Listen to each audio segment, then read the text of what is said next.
So you might have a feeling on a psychedelic, you're either going crazy and you're never going to recover, or you're dying. And chances are neither one of those things are happening, but you may be utterly convinced that they are at the time. That's the point where you just have to hold on to your hat and go with it.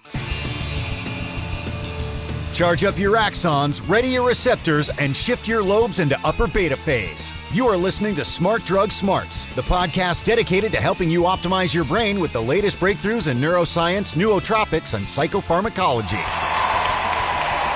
Hello and welcome to Smart Drug Smarts. My name is Jesse Lawler. I am your host, and this is the 145th episode of this podcast dedicated to the ongoing betterment of your brain by any and all means at your disposal. This week, as promised last week, as accurately predicted, which occasionally happens, we're going to be talking about psychedelics. Not little amounts of psychedelics in microdoses, not even recreational amounts of psychedelics in amounts that still might be considered reasonable within the bounds of civilized society. Instead, we're going to be talking about big, honest-to-goodness consciousness exploration level doses of psychedelics with one of the leading names in this field, Terence McKenna. He's an ethnopharmacologist, a botanist, a frequent lecturer and author on psychedelics, and also one of the founding members of the Heffter Research Institute, which is a nonprofit organization which investigates the potential therapeutic uses of psychedelic plants and other drugs. Big conversation coming up, so strap yourself in, brace yourself. If you hang around until the very end of the episode to kind of balance things out a little bit, because I feel like we're going to be really waving the pro-psychedelic pom-poms in the main interview. In the Ruthless Listener Retention gimmick, I'm going to tell you about one of the real dark sides of psychedelics. There's a lot of sort of false dark sides and propaganda out there, but it's not all propaganda. So hang around to find out what I'm talking about. But right now, let's kick things off first with This Week in Neuroscience.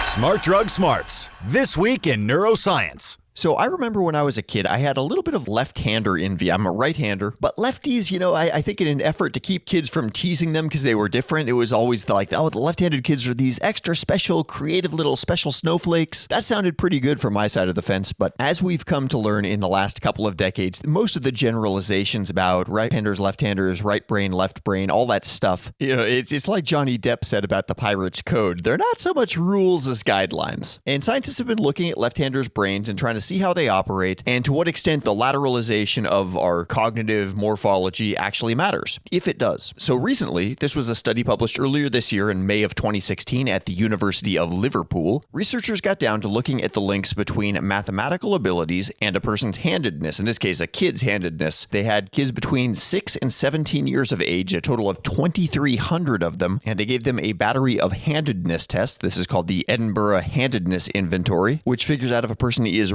really right-handed, really left-handed, kind of ambidextrous, gives them a score on that. And then, of course, we're all familiar with math tests. They gave them age-appropriate math tests, simple arithmetic, problem-solving, algebra, stuff like that. And according to the psychologist Giovanni Sala, the study found a moderate yet significant correlation between handedness and mathematical skill. The amount of variance in the mathematics scores explained by a person's handedness was about 5 to 10%, a surprisingly high percentage for a variable like handedness. Now, you might think, well, okay, a left-handed kid was right-brained. Right-brained is like touchy-feely, creative stuff. This is kind of what we were taught when I was a kid. Not so much the case according to modern thinking, but what they actually found was that a typically handed kid, someone who wasn't ambidextrous, but was a normal amount of right-handed or a normal amount of left-handed, they tended to perform best. The most highly lateralized kids, they tended to underperform versus the rest of the kids. Other influencing factors that they found in this study were the children's age, the type of the mathematical test, and the kid's gender. So the amount to which the handedness mattered in their math skills also varied in coordination with these other attributes. But within this overall trend, there were still some interesting little highlight constellations of attributes. For example, the standout group was actually male left-handed adolescents. That constellation of traits really outperformed their peers mathematically. Why? Who knows why? The researchers don't know why, and this was kind of one of the interesting and frustrating things from this study, is that although they found these predictive correlations between handedness and mathematical aptitudes, it wasn't a straight linear relationship, and they don't have sort of a holistic theory that would account for all of these different outcomes that they've seen.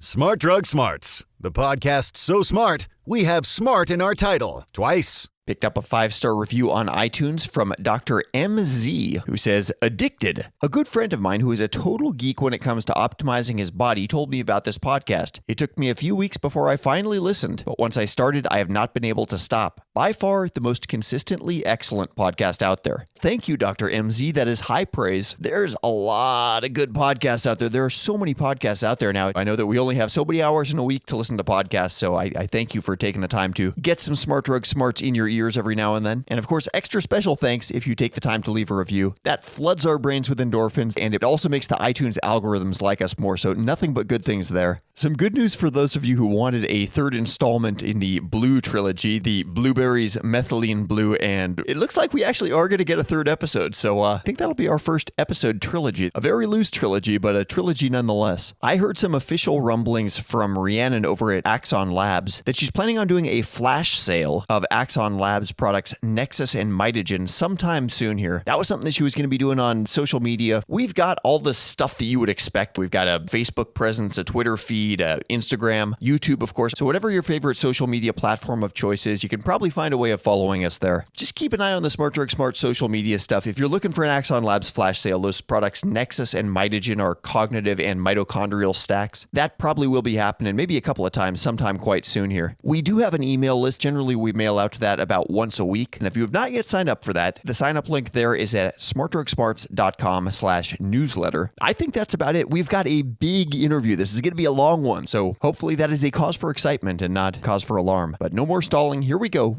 with the main interview.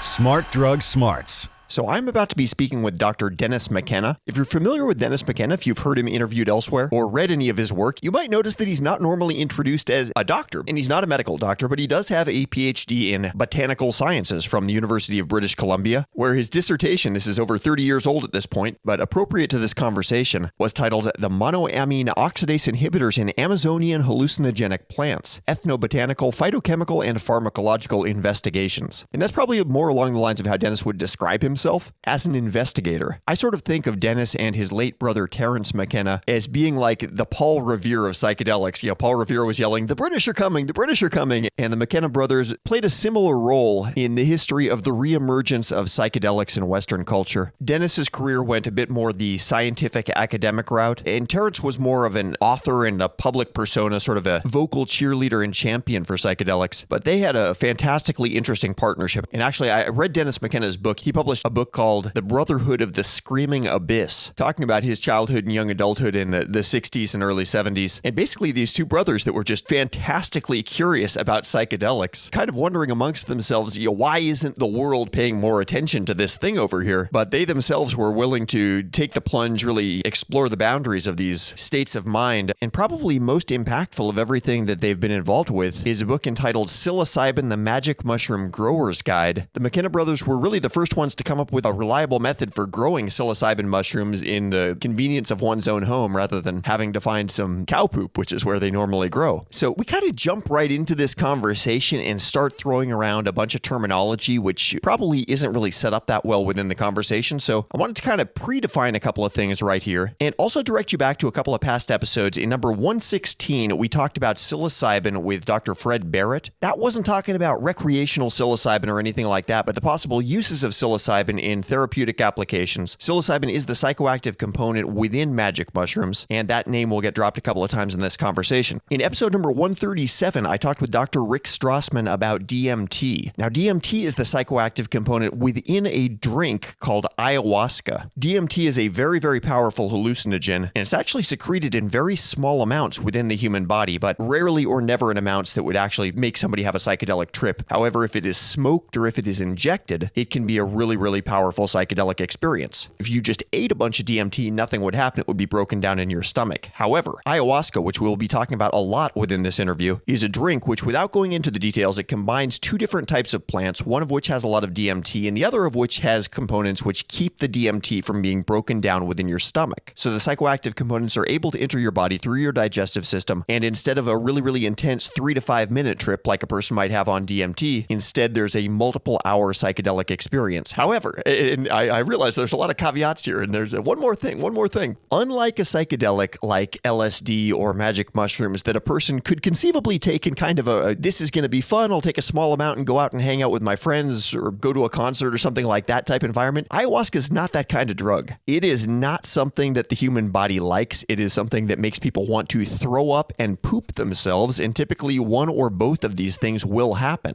So that's a pretty major disclaimer. People tend to approach an ayahuasca experience the way they would approach a session with a counselor. People frequently talk about mother ayahuasca and having a relationship with this plant entity. There's a lot of terminology around this that can sound pseudo-religious and frankly pretty weird, but there are people that say that this is a life-changing thing. It's saved their life. It's changed their life for the better. It's made them the person that they were fated to become, and that repeatedly vomiting and pooping yourself is really, that's a small speed bump given what you get out of the overall experience. Last but not least, and thank you for bearing with me during this long introduction, we talk about a psychedelic threshold. That's kind of the point at which a drug trip on a psychedelic stops being, I feel pretty normal, but maybe colors are a little twinkly or something like that, and it crosses over into that, wow, I am really thinking differently. I may or may not still feel like myself, but whatever the differences are, they're no longer just perceptual differences, but instead I am processing the world differently. Another term that gets mentioned is the heroic dose, which is a term that Dennis's brother Terence McKenna actually coined, which is sort of shorthand for an amount of a psychedelic substance, and obviously the amount and dosage varies depending on what the substance is, but an amount that is well beyond what anybody would do for a recreational purpose. You wouldn't take this amount of a psychedelic and attempt to hold a conversation or go out and have a good time with your friends. This is an amount you take because you want to go spelunking in your own consciousness and see what's down there. If you think of yourself as a ship, you have officially lost sight of the shore. You'll wash back up on a beach sometime, but you don't know exactly when or where that's going to be. That's a heroic dose. And finally, last but not least, we're not actually talking about this in this episode, but at the very beginning of the conversation, it was just something that Dennis and I were talking about as I hit record, and that is microdosing. Now, microdosing is taking a very small amount of a psychedelic substance, but not so much that you actually cross that psychedelic threshold where you just might kind of feel something a little bit, but you can still go to work, do your job, carry on a conversation, do your taxes, all that stuff, with zero chance that a pink elephant's going to walk through the room or that your plants are going to start talking to you. And microdoses are worth talking about in their own right, but that's not what we're going to be talking about here. So if you're hoping to learn about microdosing, you came to the wrong place this episode. But if you want to hear about macrodosing, then I present you Dennis McKenna. People do advocate microdosing, and they say LSD is very good for that, and also low amounts of mushrooms or psilocybin every day. I haven't done that myself. I mean, other than just once or twice, I have not done it on a regular basis. And I sort of a chauvinist about it in some ways. Like I say, well, this is for people who don't actually want to grapple with the beast in a certain way. Right. They're basically chicken shit. Into what a real psychedelic experience is about. But I think that's not fair. Maybe there is some benefit for it. I mean, I know a number of people I respect who really swear by it, but honestly, I haven't tried it myself. Said it's interesting how people have this idea that, for example, mushrooms are somehow easier than ayahuasca or less transformative or whatever. And I think maybe that's because people are used to taking low levels of mushrooms, and you can take small amounts of mushrooms, more than a microdose, an actual active dose, but a low dose, and you could have a great time. It's a wonderful recreational psychedelic or whatever. But if you push the dose, and a lot of people don't, but if you push the dose, you realize this is every bit as challenging as some of these others. It is not to be disrespected. It's not to be taken lightly at all, because it can put you into some pretty challenging places at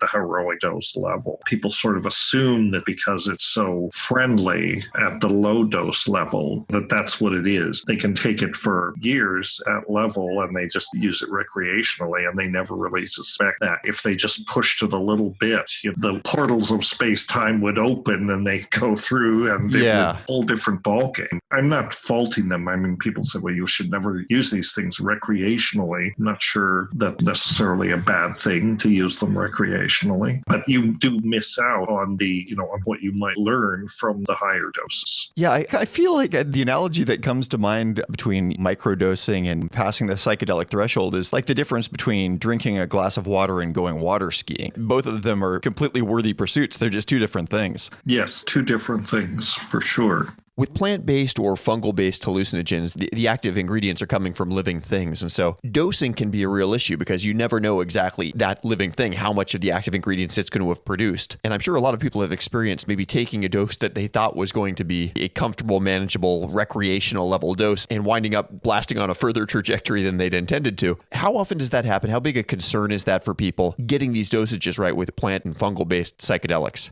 Well, I imagine people do make that mistake, but something to bear in mind is there is actually quite a lot of variation in potency between different species. And the one that you usually encounter is cubensis, Psilocybe cubensis. That's the golden cap tropical mushroom. That's the one that's very easy to cultivate. That's the one that most people cultivate, and that's what you run into. Some of these other species are also now being cultivated. They're not so easy, but there are methods. So things like cyanescens, Psilocybe cyanescens, or azurescens, or Baeocystis, or even semilanceata. These are tiny, well, not that tiny, but they're not very impressive mushrooms in terms of what they look like. But boy, they can be extremely potent. They're about twice as potent as cubensis usually. So if you take 5 grams of cubensis, which is considered the heroic dose, or at least the lower end of the heroic dose, that's about 2 grams of Psilocybe cyanescens. If you blithely assume, if you've got cyanescens and you say, well, 5 grams of this, that's what Terence McKenna says, and that's what I'm taking, you're likely to be quite surprised by how strong that is. Other than the potency, as far as the actual amount of chemical per amount of mushroom, is there a perceptual difference the way that, for example, getting drunk on beer doesn't feel the same as getting drunk on tequila, even if it's the same amount of alcohol molecules that wind up in your bloodstream? Well, yeah, there is a perceptual difference. I mean, there is a point at the higher doses, these things tend to be obviously a lot more visual, but also, I guess, more immersive. At the lower doses, and again, set and setting is so important here. The lower doses, that's why you can take a gram or a gram and a half and go to a party or go to a social situation and have a fine time, because you're really not that estranged from reality, if you want to. Yeah, but if we remove the variable of dose, so a theoretical person is getting the same amount of psilocybin in either case, but the variable is just one mushroom breed versus the next. Is there a perceptual difference there? There are qualitative differences between species, yeah. I mean, I haven't taken a wide spectrum of species, but I've tried a couple of different kinds, particularly cyanescens. And I noticed the first time I took cyanescens, it was interesting because I took about 2 grams, I knew what it was, and I got all of this auditory stuff that never comes up with cubensis. It's like this constant buzzing and tweeting and twittering and, these sort of electrical sounds in my head with this mushroom. And I was with a companion, and she also had exactly the same experience. And then a few months later, sometime later, we both took the same mushrooms in pretty much the same circumstances, and there was none of that. So I don't know. I mean, I guess this is a good example of the importance of set and setting. It could be the same product exactly in the same circumstances, and it may turn out differently next time. Why that should be and what all that auditory stuff was about, I have no idea, because that rarely comes up for me with that particular medicine. Psychedelics just seem like the rare example of the time when, been there, done that does not hold up as a statement. I've gone skydiving on a couple of occasions, and the first time it was just an absolute thrill. And then the second and third time, it was just like really a letdown. It was like, well, gosh, it was kind of the same as last time. Yeah, by the third time, I just never felt the need to do it again. And I'm sure that there are higher levels of skydiving, and if you're not strapped to the back of an instructor, it would be a different thing. But it just didn't feel like it really had that much further to go after the initial experience, whereas psychedelics seem like it's going to be something new every single time. I think there's a lot more to explore in that kind of thing. I mean, with skydiving, even though I would never do it, and I'm terrified at the very idea of, but I'm not an extreme sports kind of guy. I like to do things where my survival survival is pretty much assured. But after you've done that 2 or 3 times, it simply is what it is. If you don't get the adrenaline rush, what's the point? But psychedelics, I mean, you have the entire world of consciousness and the unconscious as well. Right. These places are as vast as continents, or even more so. So I don't think you ever run out of things to explore. And I mean, it's as vast as the imagination. Some people have said, in fact, I think Ram Dass, or maybe it was Alan Watts, famously said, when you take psychedelics, once you get the message, hang up the phone, right? I totally disagree with that. I think that's a complete misunderstanding of what the psychedelic experience is, because these things are not a message that you pick up the phone and get your voicemail. These things are teachers. These things are actually entities in a certain way that you enter into a relationship with. A wise teacher always knows more than the student, always has more to tell you. You're not going to get the whole story out of 1 or 2 encounters. So I think if you're serious about using these things in a shamanic way or in a fairly serious way, they are your allies. They have much to tell us. And you shouldn't assume that just because you've done it a few times, okay, I get it, I don't need to do this anymore. Maybe for some people that works, but I think if you really want to learn, you have to stick with it. I mean, I've been taking ayahuasca probably, on a regular basis for 30 years, and I'm still learning new stuff from it. Every time it comes up with something new. So, I mean, that's partly why, I don't feel compelled to give it to people or become a shaman or anything like that. Some people have that calling. I don't. But part of the reason is I feel like, well, I'm still learning about this stuff. I've only been in this relationship for 30 years, so there's a lot I haven't learned yet. Well, I think you're probably being unduly modest. If you don't have the credentials at this point to be a psychedelic shaman, it's hard to imagine who does. Well, maybe so, but I just don't see myself in that role. I see myself as more of an educator about ayahuasca, and I work with curanderos who are really excellent and skilled at what they do. I could never be as good as they are. So I guess I see my role as being one of kind of a cheerleader for ayahuasca and convince people that they should really have the experience. I mean, at the end of the day, the shaman is a facilitator, really. A shaman who is clear, I think, about what they do. They won't present themselves with a lot of ego that I'm the great shaman who's going to lead you through this. A good shaman has the sense to step back and let a person interface directly with the medicine, because the medicine is the real teacher. And it's that direct interface between you and the medicine that's important. The shaman can facilitate that relationship and can, through their practice, the singing of Icaros, the things that they do to sort of modulate or hold the space, as they call it, an appropriate setting so that this dialogue, this relationship can unfold in a way that is safe, in an environment that is conducive to paying attention. And also the person has the added reassurance that, well, the shaman is there. And if I really get into trouble, there are things the shaman can do to help bring me back to center. They're really usually pretty common sense things. Maybe a little massage or singing an Icaro over a person. It's amazing how you can use these tools to really help people get back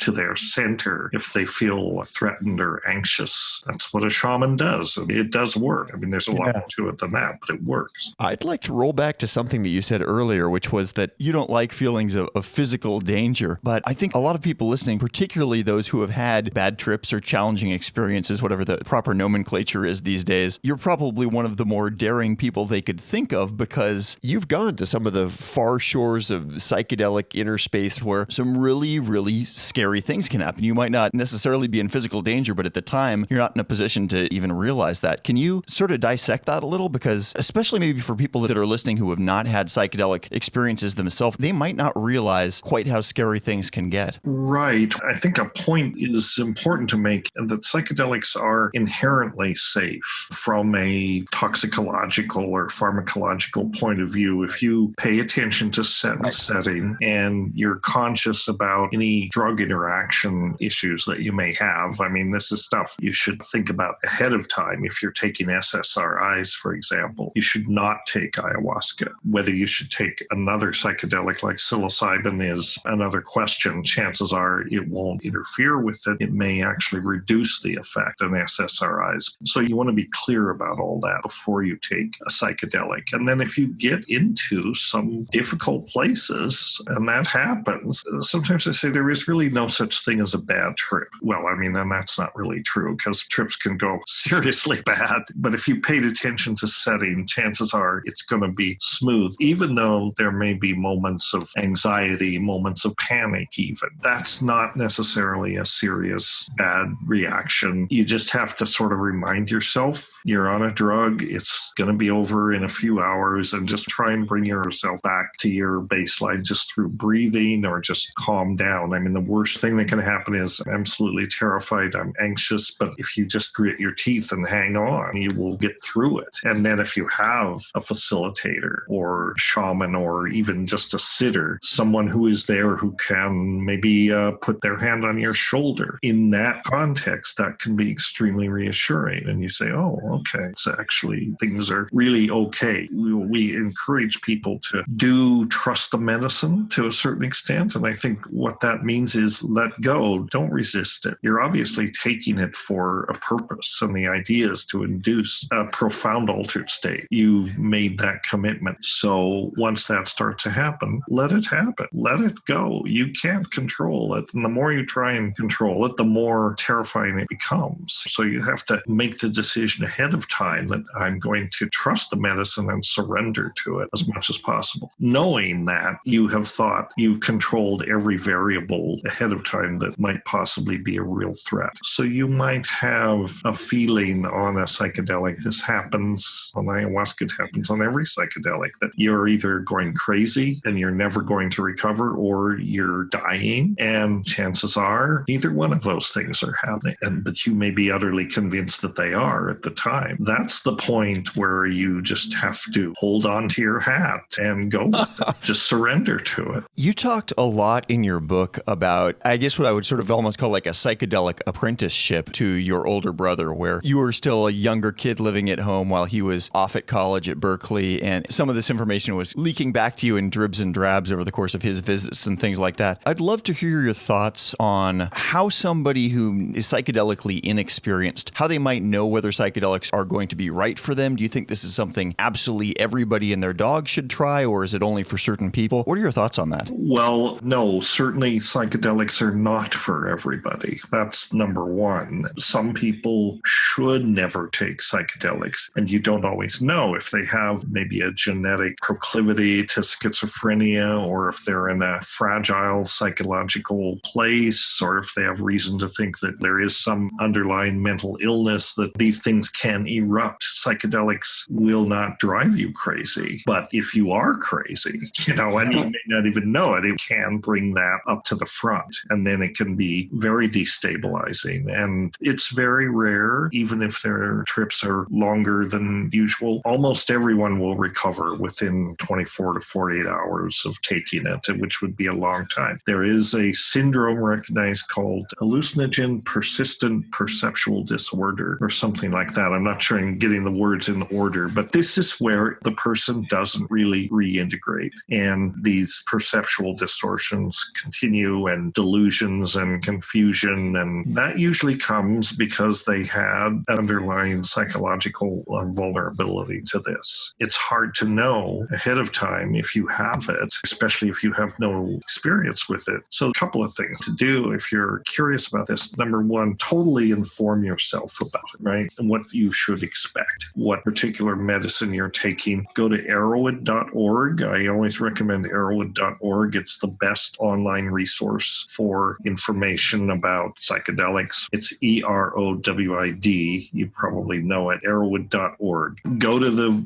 vault, go to the one that you're planning to take, and read the trip reports are invaluable, because then you see other people's experiences and the kind of spectrum of experiences it can have. So once you've informed yourself and you feel like you got a pretty good knowledge base, then the next thing to do, if you're, again, this is for the inexperienced who are getting their feet wet, you don't have to plunge in over your head immediately. Start with a small dose, see how that goes. And then the next time you can take a slightly bigger dose. You can work your way up to the point where, say, okay, this is where I want to be. I don't need to go higher than this. It's the old Sasha Shulgin approach. I mean, he even had a rating system, +1, +2, +3, +4. A +4 was a completely life-changing, transformative, incredible, transcendent, whatever experience. And a +1 was not so much, nice twinkle, as he would call it. There's nothing wrong with proceeding cautiously. You don't have to take the heroic dose the first time out. In fact, that would be a silly thing. That would be a thoughtless thing. You should proceed carefully. Start with a low dose, see how that works. Next time, do a little more and see how that works. Slowly work yourself up to the point where it's getting where you want to go, but you're able to be comfortable in that place. As somebody who's experimented with a wide variety of both, I assume the synthetics as well as the natural substances. You might be surprised. I'm not as much of an experimentalist as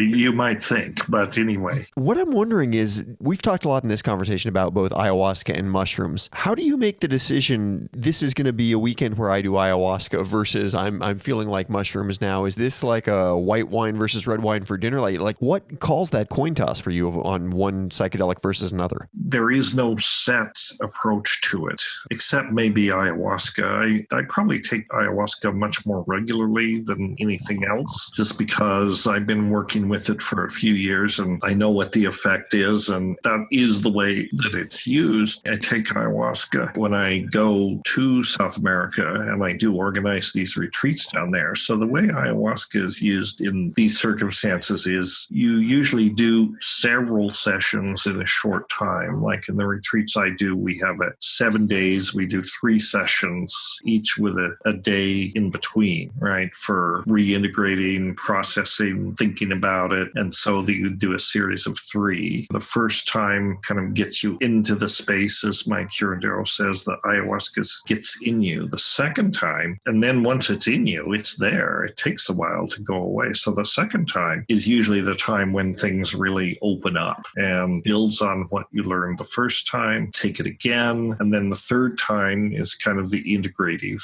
experience where you've been through it, you've been opened up, and now you get sewed back up, and if you will, and sent back out, and you're integrated. There's variations on this, right? I mean, 3 sessions is kind of minimal. Some people say, well, really should have 6 sessions, but these are individual preferences. Something like mushrooms, I don't take very often. I take maybe once or twice a year, and it kind of depends on when the circumstance comes up. But I take it in a different way. I always pretty much take ayahuasca in a ceremonial situation. Mushrooms, I usually just take it by myself or maybe with one other person. It's not a big ceremonial setting for me for that. Now, you use the term plant teachers there, which kind of, it has this nice reverential sound. It's hard to imagine you saying chemical teachers if it was from something other than a plant. Do you think that there is something more authentic or good or noble or just inherently nice about plant-based psychoactives or psychedelics versus something that was invented in a lab, a man-made chemical? No, actually, I don't. I think that plants and psychedelics obviously have a longer tradition of use. I'm kind of a pantheist and an animist in a certain way. And I think that just because something is a synthetic molecule, that doesn't mean that it doesn't have a soul. I mean, Alexander Shulgin used to talk, who was certainly into synthetics. That's what he did. But he would talk about his little drug souls, that to him, each of these compounds that he made was a sacred thing. He respected it. It had its quality. And people say, well, synthetics are no good and it's got to be organic. It's got to be natural. But remember, all the synthetics are also made by all natural organic chemists, right? That's true. And this is part of what we were talking about. These don't originate outside of nature because we're not outside of nature. They're products of human cleverness. I think it's great that we have the cleverness to make so many different compounds. That's a reflection of the creativity of modern organic chemistry and science. It's not that we can't make these things. The question is, are we wise enough to use these things? And that's where we're lacking. That's the whole issue with technology. I tell my students, there's no such thing as a bad drug, but there's plenty of bad ways to use drugs. The moral dimension originates within us, not in the technology. And I think it's important to sort of keep that in mind, because especially in conversations about drugs, we give the substances a power that they don't have. We speak as though they were demons or pathogens. We talk about the heroin epidemic or what cocaine has done in our cities. Cocaine didn't do any of those things. The drugs don't do these things. It's how people use these things. So I'd love to get your thoughts on this. I've done mushrooms going back for a decade plus now, a healthy handful of occasions. I've never done ayahuasca yet, despite definitely being curious about it, but I've sort of always been turned off to the idea that there is this ceremonial aspect about it. I'm really curious to see how my body would react to that chemical condition. I don't want to kind of go into somebody's preconceived, ritualized approach to it. I just kind of want to see how it would feel to me. And I haven't gone to the effort of seeing how to just get my hands on some of it and use it maybe with a small group of friends rather than in a more traditional setting. Do you think because people have been using it in South America for eons and eons now that there is a right way to do ayahuasca? Or is that just the way that it is commonly done, but there might be other equally appropriate inroads to the use of that compound? No, I don't. I don't think there is a right way to do ayahuasca or any of these things. I think that it's good to acknowledge that Indigenous people who have used these things for so long have developed methods that work, right? And the ritual context, it's all part of this set and setting dynamic. It's important that there be a structure, and it's important that there be a context for the experience. And that's part of the set and setting. But that said, the context can be, you have a lot of leeway. I mean, it can be a traditional ayahuasca ceremony with the shaman and the ritual as it's traditionally practiced. It can be some kind of neo-shamanic variation on that it's not traditional, but it might borrow from those things. Or it can be something that you completely make up on your own. I don't think any of these things are not legitimate ways to approach it. A lot of people say, well, you should never do ayahuasca outside of a ritual context. This goes back to what I was saying previously. It's the medicine that is the teacher. It's the shaman or the facilitator or the sitter, whatever. Those people can be important, but ultimately it's the medicine that is the teacher. And so if you trust the medicine and if you trust yourself enough to just sort of get into this direct relationship, that's fine. I see nothing illegitimate about that as long as you approach it respectfully and carefully.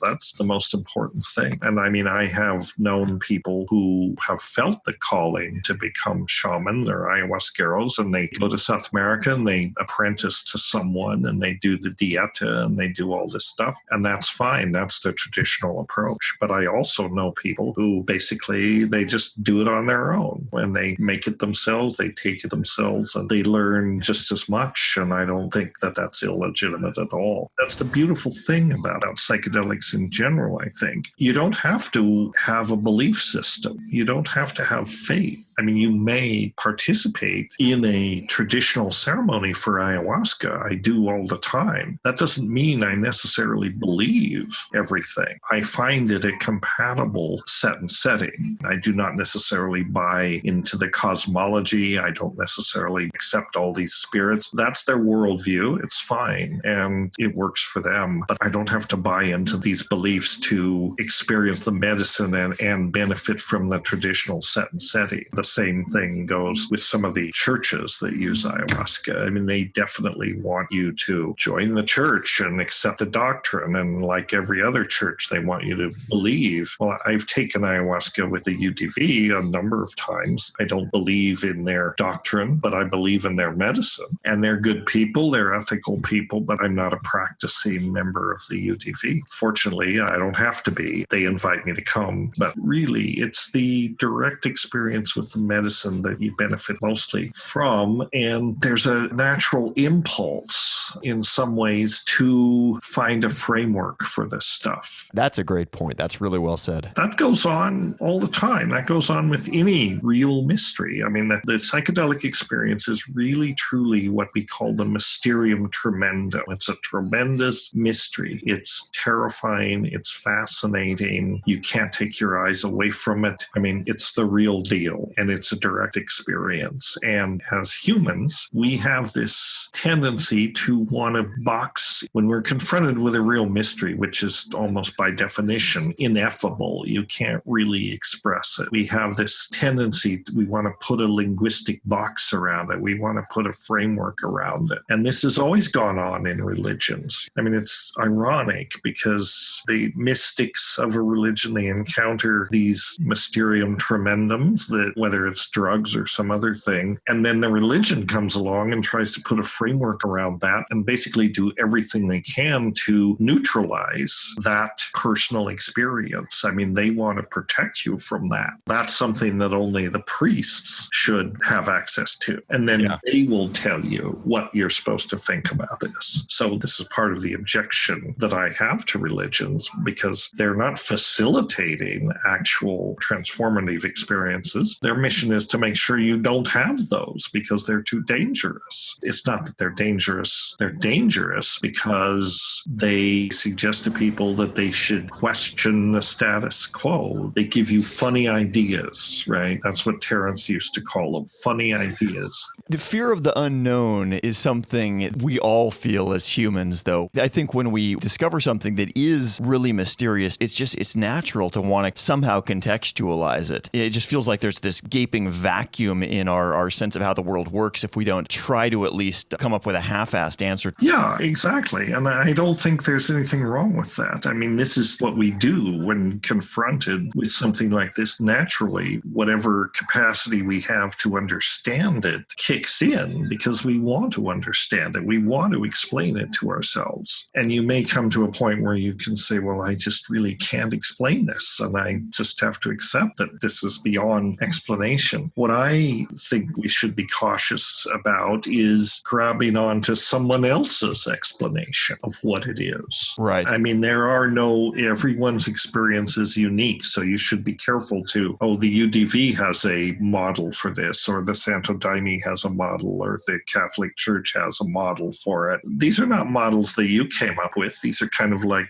accepted explanatory frameworks. You can adopt them if you want, but I think in some ways you miss out because then you don't come up with your own understanding of it. And really, in some ways, I mean, taking psychedelics is people have religious experiences, they have transformative experiences, they have all kinds of things. So we tend to think of this as a spiritual activity or a way to people take it for spiritual reasons, and that's legitimate. But we should remember it's also a scientific activity in a certain way. It's curiosity that motivates us to access these altered states. And curiosity is what drives science at base. It's that impulse that we have to push the envelope to try to make sense of the world. That's a great point of intersection for a question that I really wanted to get your thoughts on, especially in light of your book. So the 1960s, that was when the space race was going on, and there was this push by humans to get off the planet, explore extraterrestrial space. And at the same time, there was this big popular push towards sort of the exploration of inner space with psychedelics. And one of these two pursuits was lionized in popular culture, and the early explorers were made heroes and household names. And the other one was driven underground and made a felony. I would just love to hear your thoughts on somebody who is more a participant in the felony end of that, those two explorations that were going on simultaneously. If, we looked at an alternate history where the world was flipped on its head, and 50 years ago, psychedelic exploration had been politically lionized, and for whatever reason, space exploration was poo-pooed. What do you think would have happened? What would the world be like now? Well, if that had happened, I don't know if it would have happened, but I get the point. I've often speculated, it's interesting to speculate. When Columbus first got to the New World, not like he was the first one, but when he got to the island of Hispaniola, that was where they originally landed. The Indians there, indigenous people there, were using Anadenanthera snuff. They were using jojoba snuff, which is a DMT snuff. They were also smoking tobacco. So when Columbus got there, he saw them doing these things. Well, tobacco that really impressed Columbus and his men because it was so dramatic. Combusting these huge 3-foot-long cigars and drinking smoke, it was very, very impressive. And the tobacco from back then is actually stronger, more potent than what people are used to now. Right, but it was just the act of smoking. It was a very dramatic thing. Columbus took tobacco back to Europe with him. He left the cohoba snuff behind because it didn't seem like such an interesting thing. I mean, because you take it and you just, not much happens. It's all inside. And so I've often wondered what would happen if he had left tobacco behind in the New World and brought the snuff back with him.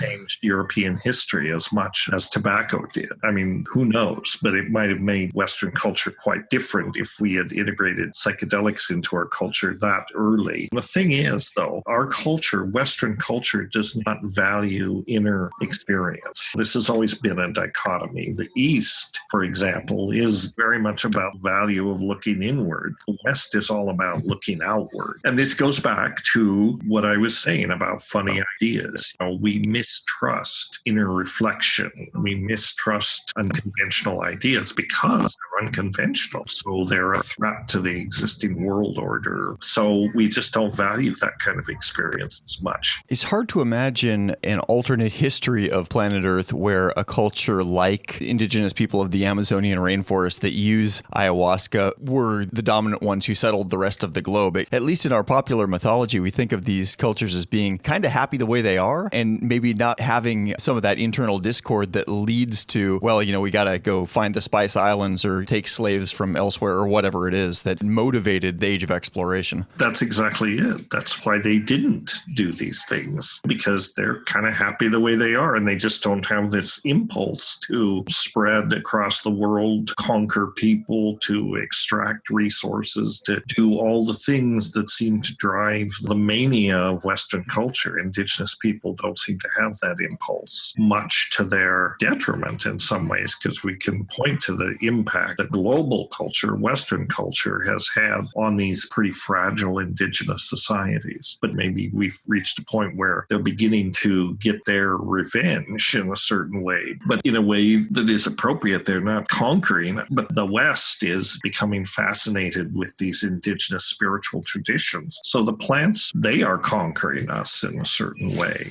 as they sort of emerge on a global stage. And the West is ready for this now because our own spiritual and cultural institutions have been hollowed out. They are so devoid of any actual spiritual significance or anything satisfying on that level that people are desperate for those kinds of experiences, and they're looking outside their culture because our culture doesn't offer that. I mean, there's nothing religious about religions. They're political institutions, another way to keep people ignorant and keep people in line. And people are not satisfied with that. They want direct experience. They want actual encounters with the mysterium tremendum. They're not going to find it in any of the established religions. It's long since been exorcised. All the transformative power has been sucked out of it. Now it's just a hollow ritual. And often, and you see these, I mean, there's good reason to think that in early Christianity, for example, drugs were used. Probably mushrooms were used in these early instantiations of these religions, but not anymore. And they would be horrified at the mere suggestion. So before we beat up on Western culture too much, are you aware of or have you read a book called The Better Angels of Our Nature by Steven Pinker? Came out a couple of years ago? I have not, no. Honestly, I think you would get a giant kick out of this book. It is one of the most well-researched historical books, and yet at the same time, incredibly optimistic as far as sort of the future of humanity. And he shows pretty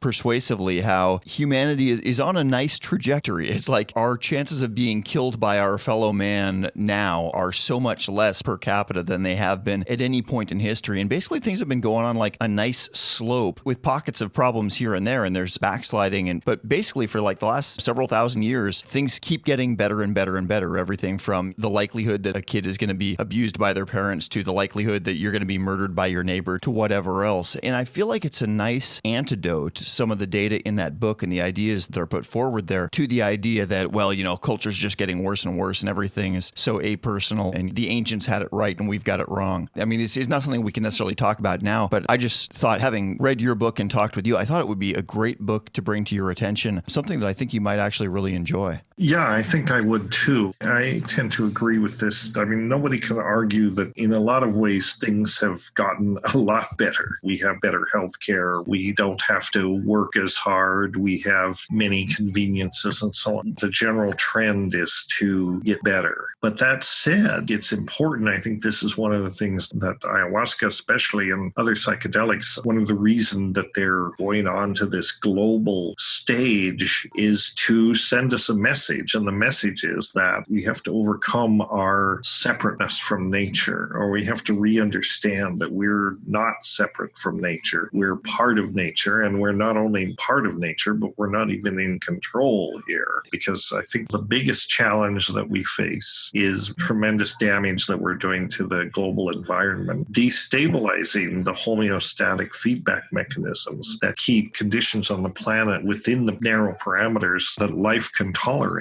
And I think we're actually in danger of upsetting that, because for the first time, we have the ability to impact the planet on planetary scales. And so things are getting better. But what we need to do is bring our wisdom in sync with our cleverness. We can do lots of things. We're very clever. But because of that, we're a very dangerous species. Simultaneously, we're the most promising and the most dangerous thing that evolution has come up with so far. What I say is people have got to become conscious of this and bring our ethics and our clarity in how we choose to deploy technology, how we choose to use things in sync with our tremendous abilities. Because right now we can tend toward thoughtlessness and carelessness, and we don't realize really how fragile the situation is. So I'm optimistic on Tuesdays, Wednesdays, and Thursdays, and I'm pessimistic the rest of the time. I do think, though, that for global culture to be rediscovering psychedelics, which the Indigenous people have been the stewards of for so long, now we're rediscovering it on a global scale. I think that has to be good, right? Because they are plant teachers, and we have forgotten the lessons, and we need to go back for some remedial learning so that we can learn to live more in harmony with nature and obviously harmony with each other. These teachers can tell us how to do that, but we have to listen.